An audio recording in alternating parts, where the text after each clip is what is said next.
Cara pandang yang positif. Shalom sahabat Kristus. Grant Valley pernah berkata, sikap positif mungkin tidak menyelesaikan semua masalah, tapi dapat membuat penyelesaian masalah menjadi sebuah pengalaman yang lebih menyenangkan. Seorang pemuda melakukan perjalanan dengan kereta api yang digerakkan oleh 2 mesin besar dan mampu menempuh perjalanan jauh dengan singkat. Ketika melewati gurun pasir, tiba-tiba kabel komputer ke mesin memercikkan api. Masinis berkata kepada ahli mesinnya, "Wah, gawat, mesin 1 mati." Si ahli mesin menjawab, "Tenang, masih ada mesin 2. Perjalanan pun dilanjutkan. Beberapa saat kemudian, mesin 2 juga ngadat dan akhirnya mati. Kereta berhenti di tengah-tengah gurun. Si ahli mesin berkata, "Saya akan perbaiki mesinnya, tapi coba Bapak cari cara untuk menenangkan penumpang supaya mereka tidak panik." Masinis menuju gerbong penumpang dan bertemu sang pemuda. Ia menceritakan dan meminta si pemuda membantu menenangkan penumpang. Pemuda itu berkata kepada para penumpang, "Para penumpang semua, ada berita baik dan buruk bagi kita semua. Berita buruknya adalah kedua mesin kereta ini mati dan butuh waktu 2 jam untuk memperbaikinya.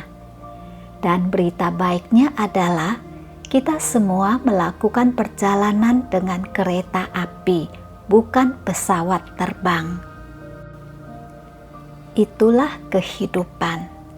Ada yang mampu melihat dengan kacamata plus, namun ada pula yang hanya melihat sisi minusnya.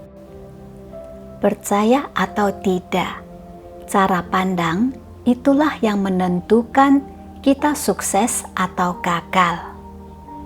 Saat krisis terjadi, ada yang melihatnya sebagai persoalan besar, namun di sisi lain, ada yang melihatnya sebagai peluang.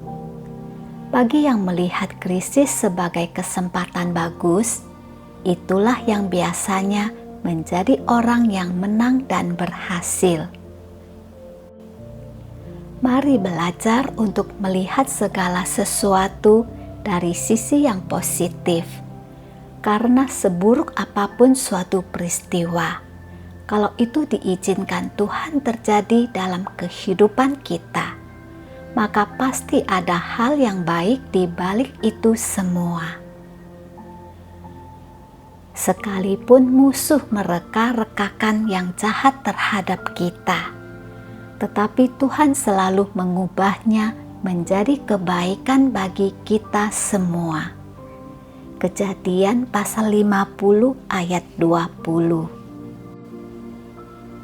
Ingat, kita ada karena anugerah. Latih terus hati dan pikiran kita agar mampu melihat sisi baik dan menarik dari orang lain maupun peristiwa-peristiwa yang tidak menyenangkan, bahkan menyakitkan. Percayalah, Allah selalu turut bekerja dalam segala hal untuk mendatangkan kebaikan bagi setiap kita yang mengasihi Dia. Tuhan Yesus memberkati.